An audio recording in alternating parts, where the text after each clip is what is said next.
April 3, 1962. Willow Creek, Pennsylvania.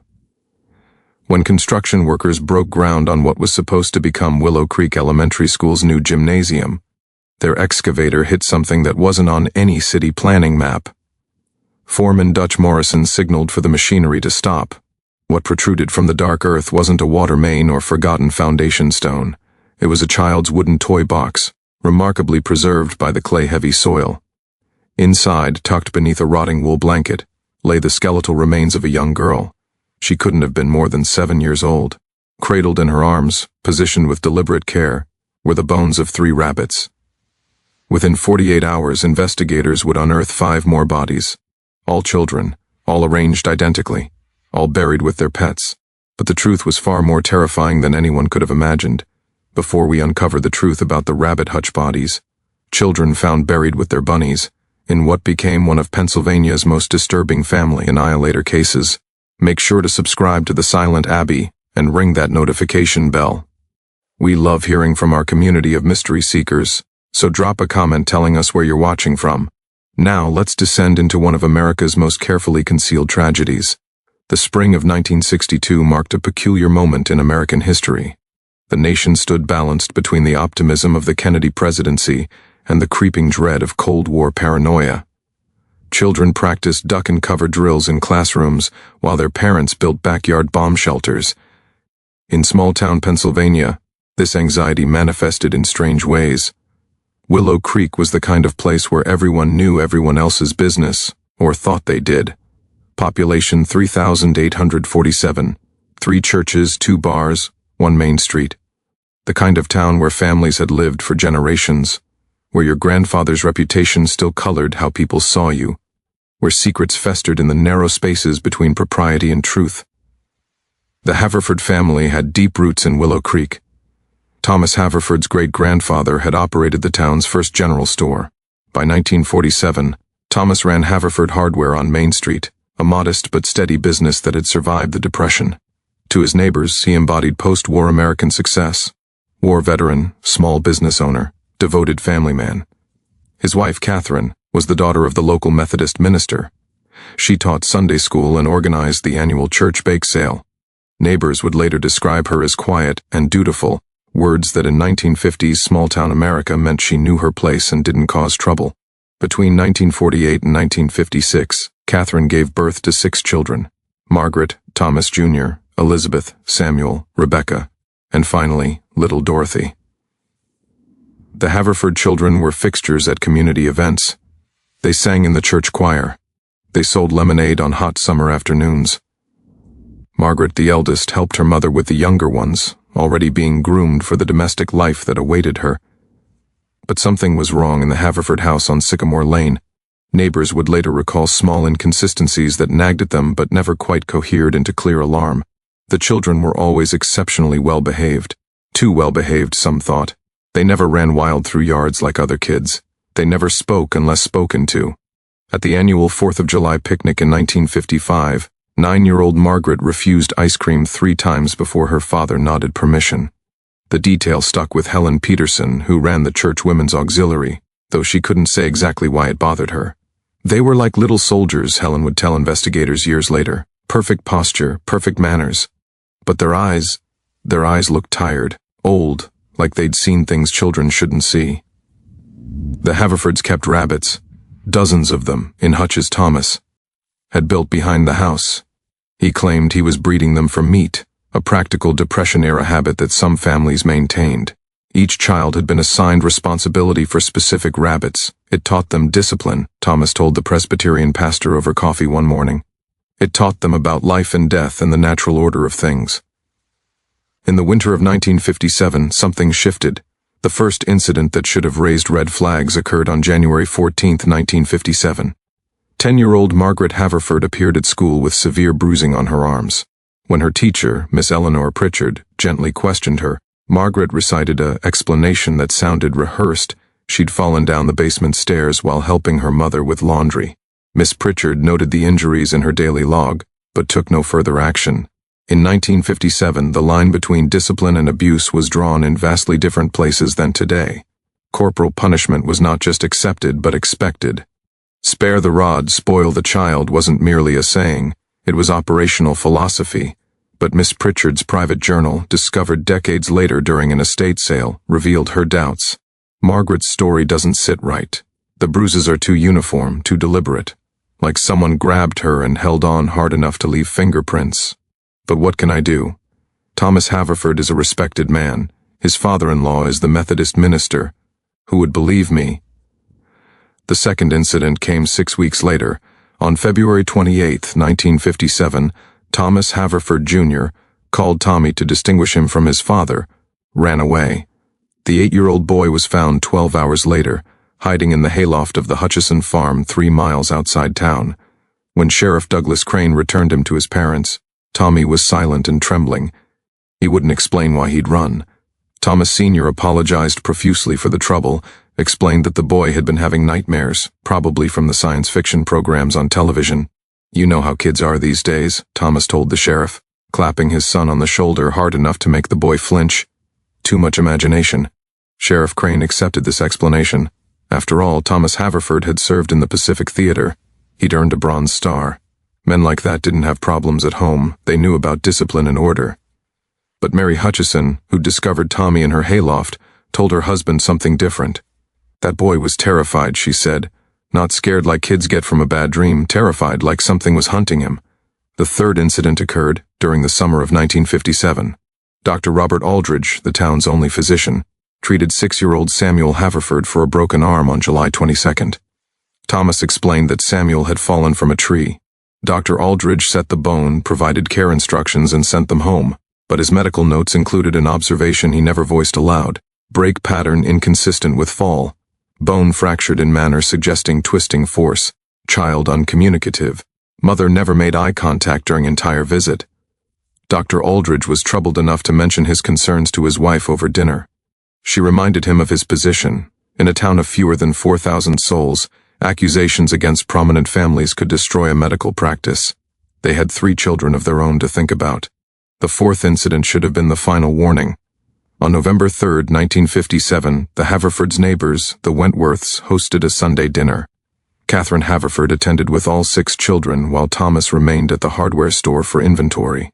Grace Wentworth later told investigators that she'd heard Rebecca, then 4 years old, crying from the bathroom. When she'd knocked to check on the child, Catherine had opened the door. "Rebecca's fine," Catherine had said. Her voice was flat, emotionless. She just needed correction. Grace had glimpsed Rebecca behind. Her mother.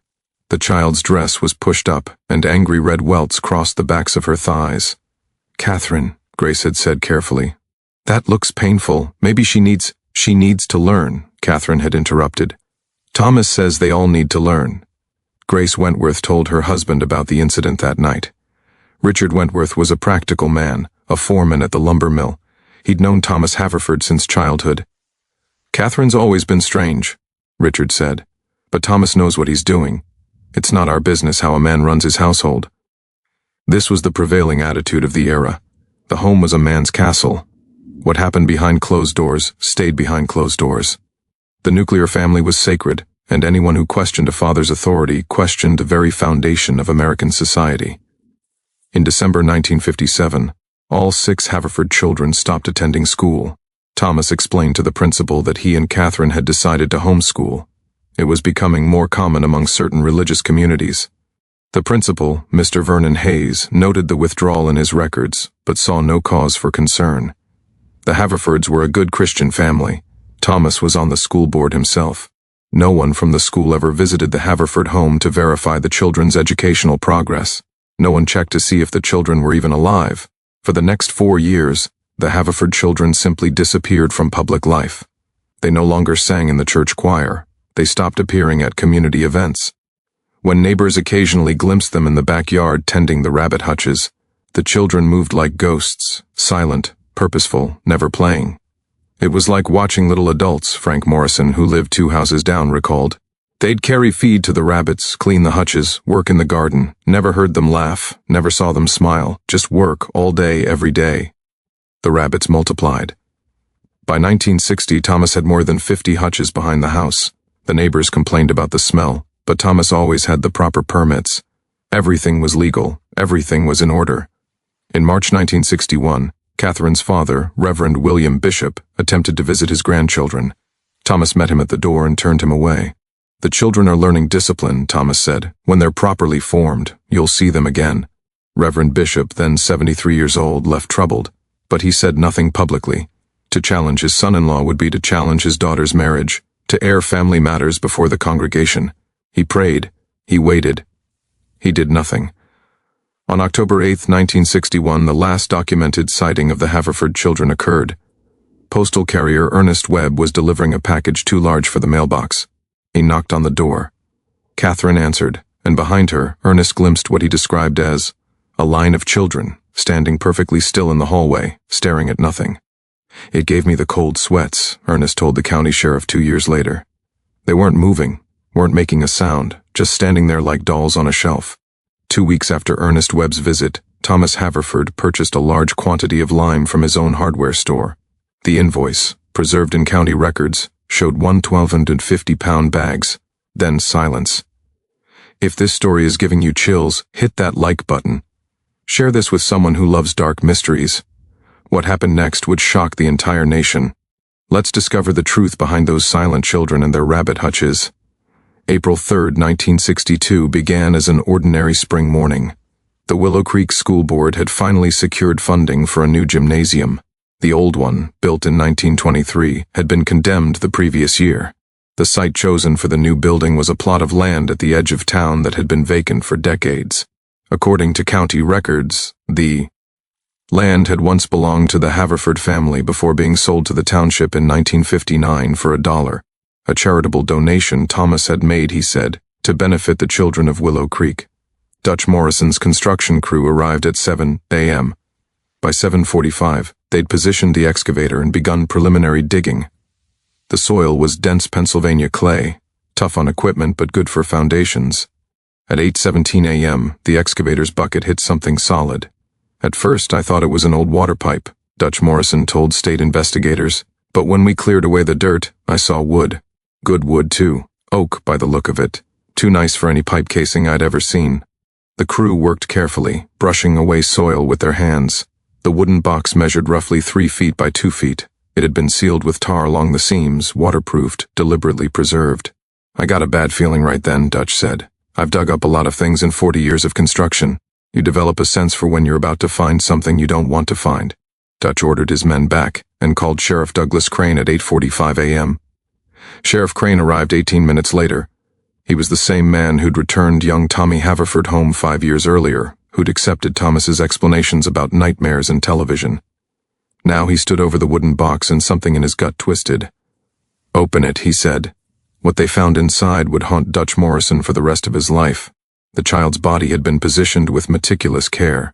She lay on her back, hands folded across her chest, dressed in what had once been a white cotton dress. Time and earth had reduced her to skeletal remains, but the dress's outline remained, along with a few strands of dark hair still attached to her skull. 3 rabbit skeletons lay arranged around her, one under each arm, one across her chest. Someone had placed them there deliberately, positioning them as if they were sleeping. A tarnished metal cross hung from a chain around the child's neck. On the inside lid of the box, someone had carved words with painstaking precision. Margaret Louise Haverford, born September 12, 1947. Ascended November 1, 1961. Suffer the little children to come unto me. Sheriff Crane's hands shook as he radioed for the state police. By noon, the site had been cordoned off. State investigators arrived from Harrisburg with ground-penetrating radar. What they discovered in the next 48 hours would become one of the most disturbing crime scenes in Pennsylvania history. 6 wooden boxes, 6 children, all buried in a neat row, each spaced exactly 4 feet apart. Thomas Jr., age 12, found with 2 rabbits. Box inscription, ascended November 8, 1961. Elizabeth Ann, age 10, found with 1 rabbit, a child's doll, and a Bible. Box inscription, ascended November 15, 1961. Samuel Robert, ascended Nuden Train. Box inscription, ascended November 22, 1961. Rebecca Marie, age 6, found with 4 rabbits and a small stuffed bear. Box inscription, ascended November 29, 1961. Dorothy Grace, age 4, Found with one rabbit positioned so the child's skeleton appeared to be hugging it. Box inscription. Ascended December 6, 1961. Each child had been buried in Sunday clothed and sealed with care. Each trauma or violence that remains alone. Each inscription used the word ascended rather than died. Dr. Philip Watkins, the state medical examiner, worked through the night of April 4th, conducting preliminary examinations. The level of preservation is remarkable, Dr. Watkins noted in his official report. The use of lime in the soil around each box accelerated decomposition of soft tissue but preserved the bones and some fabric. Whoever did this understood basic chemistry. The boxes themselves show sophisticated carpenter. The seals are perfect. This was done by someone with knowledge, skill, and time. One detail chilled investigators more than anything else. The rabbits in each box had been killed in the same manner. Each showed a clean break at the base of the skull, a single practiced motion that would have caused instant death. Humane, one investigator noted darkly. They were killed humanely. The implications of that observation settled over the investigation team like a suffocating blanket. By April 5th, state police had obtained a warrant for the Haverford home. Thomas and Catherine Haverford were gone. The house on Sycamore Lane sat empty, the front door unlocked. Inside, investigators found a home frozen in time. Dishes sat in the sink, clothes hung in closets. 6 small beds lined 2 upstairs bedrooms, each made with military precision. In the basement they found Thomas Haverford's workshop. Tools hung on pegboards in perfect order.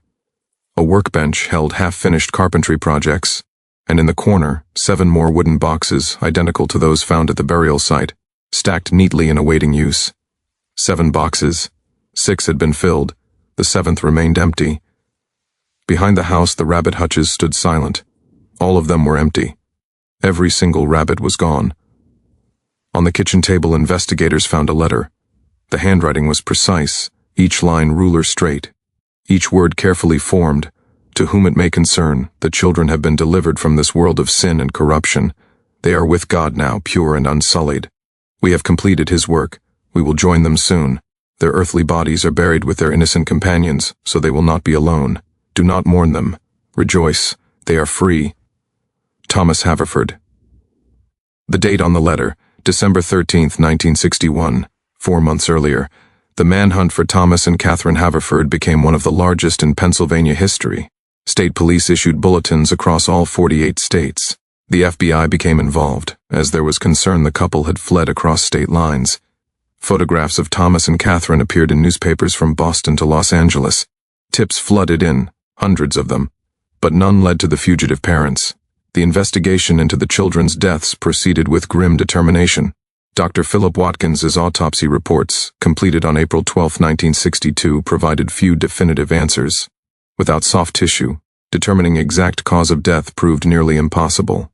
However, toxicology tests on bone marrow samples revealed traces of barbiturates in all 6 children, specifically phenobarbital, a common sedative in the 1950s and early 1960s. The concentrations suggest the children were heavily sedated before death, Dr. Watkins concluded. Beyond that, I cannot say definitively how they died. There are no fractures, no signs of strangulation, no bullet wounds. If they were suffocated or poisoned with something that left no trace in the bones, we would not be able to detect it. Given the sedation, death may have come while they were unconscious. I hope for their sake that was the case. Investigators reconstructed a timeline based on the burial dates carved into each box. November 1, 1961. Margaret, the eldest at 14, ascended. November 8, Thomas Jr., age 12. November 15, Elizabeth, age 10. November 22, Samuel, age 8. November 29, Rebecca, age 6. December 6, Dorothy, the youngest at 4 years old. 1 child per week, systematically, methodically, over the course of 6 weeks. The psychological implications were staggering. This wasn't a moment of rage, a sudden snap. This was planned, executed over an extended period. Thomas and Catherine had lived in that house with their remaining children after murdering the others. They'd continued normal routines, eating meals, sleeping, going about their days, while children's bodies lay buried in boxes on property they'd already donated to the town. Detective Raymond Howell, the lead state investigator, interviewed more than 200 Willow Creek residents. A portrait emerged of a family that had been screaming for help in silence for years, and a community that had looked away. Every single person I talked to had seen something, Detective Howell wrote in his case summary. A bruise, a fearful look, strange behavior. But they all rationalized it. Thomas Haverford was a respected businessman, a war hero, a church-going Christian. Catherine was the minister's daughter. How could people like that be monsters? So they explained it away. They told themselves comfortable lies, and 6 children paid the price. The investigation into the Haverfords themselves revealed a disturbing history that had gone unexamined. Thomas Haverford had indeed served in World War II, but his service record told a troubling story. He'd been reprimanded 3 times for excessive violence toward prisoners of war. In 1944, he'd been transferred to a supply unit after an incident in which he'd beaten a Japanese prisoner so severely the man had lost consciousness. The Bronze Star he'd earned had been for logistics work, not combat heroism, though Thomas had always implied otherwise to his neighbors. After the war, Thomas had undergone a brief psychiatric evaluation at a VA hospital. The records, obtained through federal warrant, noted concerning ideation regarding purity and contamination, and rigid thought patterns consistent with obsessive personality disorder. The evaluating psychiatrist had recommended ongoing treatment. Thomas never returned after his initial visit. Catherine's history was equally troubling. 3 different women came forward during the investigation to report that Catherine had suffered multiple miscarriages between her 6 successful pregnancies. One of these women, Ellen Cordray, who'd been Catherine's closest friend in the early years of her marriage, recalled a disturbing conversation from 1950. Catherine told me she'd had another miscarriage, Ellen testified. Her 4th, I think, and she said something I'll never forget. She said, "Thomas says it's because I'm not pure enough. He says the impure babies die before they can be born. Only the pure ones live." I asked her what that meant, and she just looked at me with these empty eyes and said, "The ones who live are the ones we have to save." Investigators theorized that Thomas had developed an increasingly disturbed religious ideology over the years, one in which the world was irredeemably corrupt and only through death could children be saved from sin. Catherine, isolated and likely abused herself, had been gradually indoctrinated into this belief system. The systematic nature of the murders suggested they believed they were performing a sacred duty. The burial with rabbits, innocent creatures in Thomas's view, symbolized the children's purity.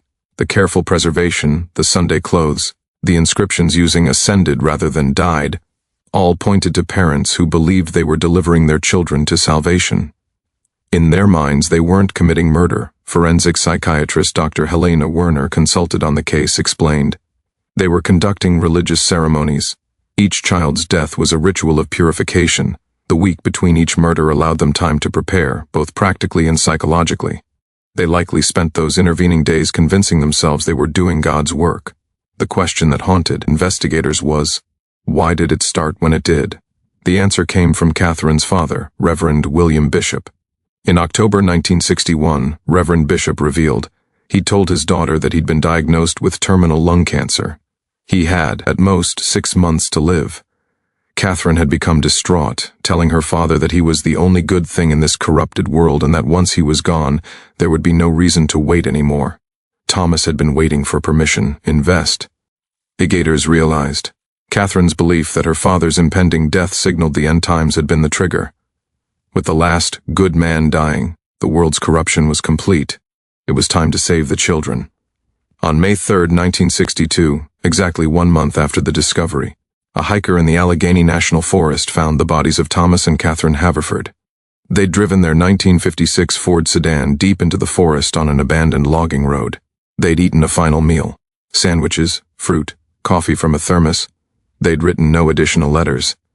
Then Thomas had shot Catherine once in the back of the head with a .38 revolver.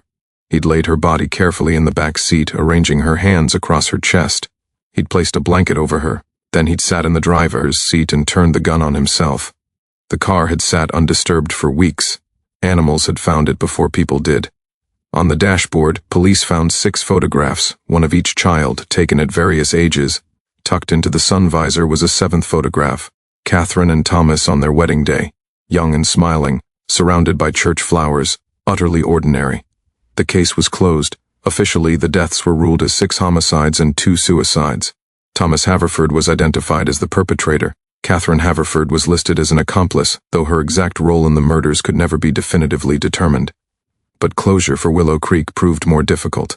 The land where the children had been discovered could never be used for a school. The very idea was obscene. The town sold the property to the state, which converted it into a memorial park. 6 small headstones mark the graves where the children were originally found, though their remains were reinterred in the Methodist cemetery beside their grandfather, who died in March 1962, never knowing what had happened to his grandchildren. The Haverford house on Sycamore Lane stood empty for 2 years. No one wanted to buy it. No one wanted to live where such horror had been planned. In 1964, the house was demolished. The lot remains empty to this day.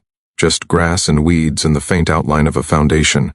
Thomas Haverford's hardware store closed. The building eventually became a thrift shop, though locals avoid it. The association lingers like a stain.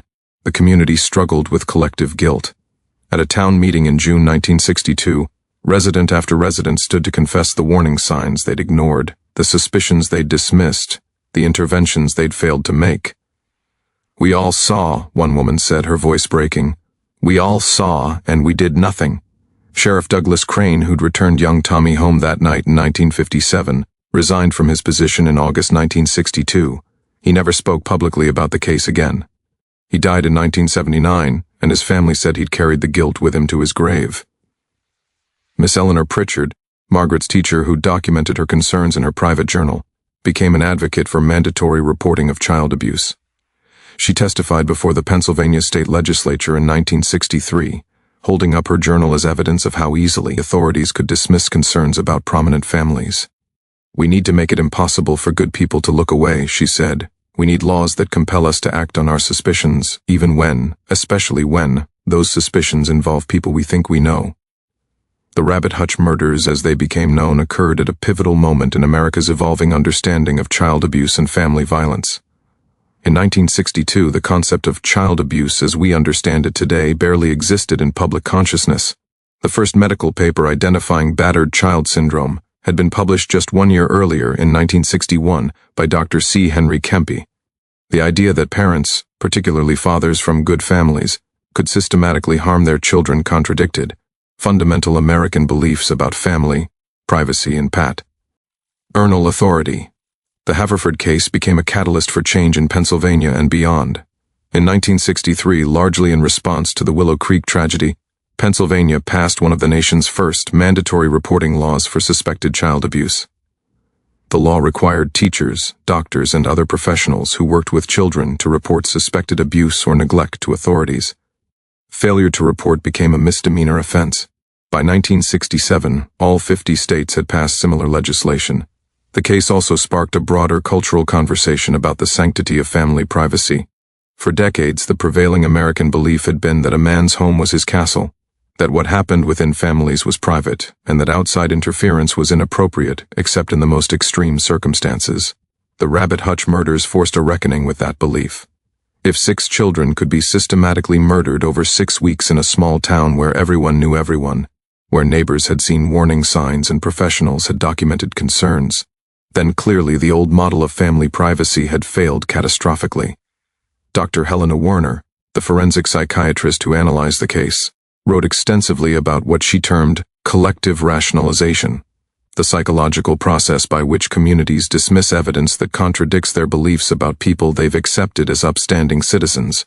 The Haverford case demonstrates how social status can function as camouflage for predators, Dr. Werner wrote in her 1964 paper Authority and Abuse, How Communities Enable Family Violence.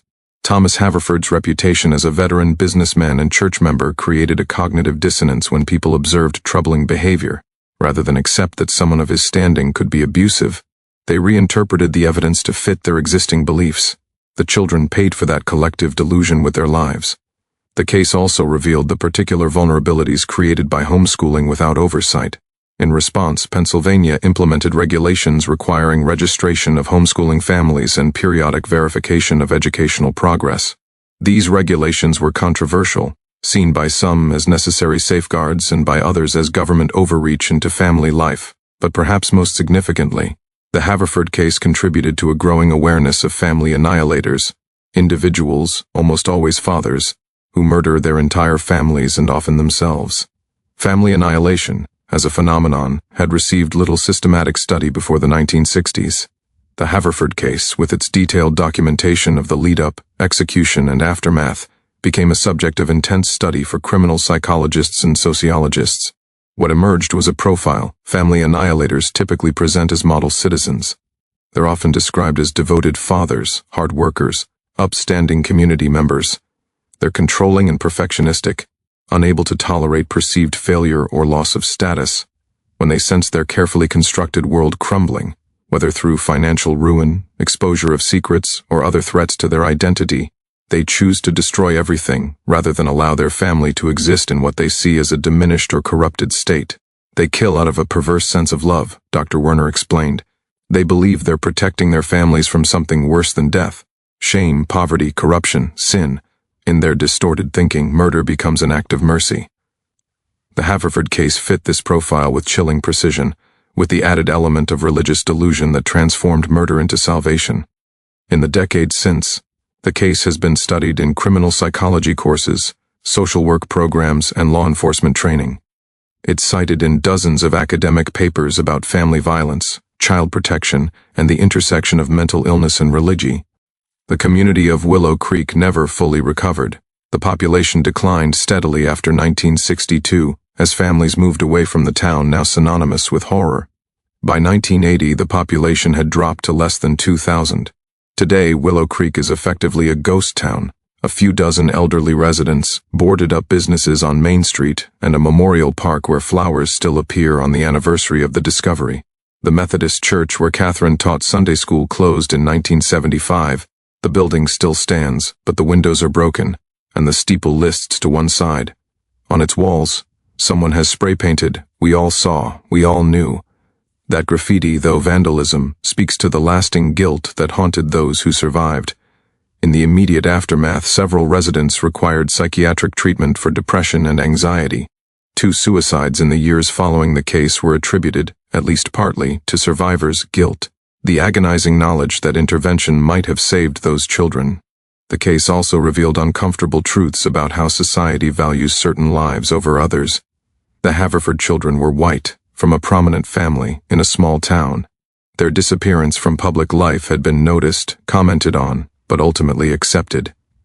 How many children from less prominent families, investigators wondered, had vanished with even less scrutiny?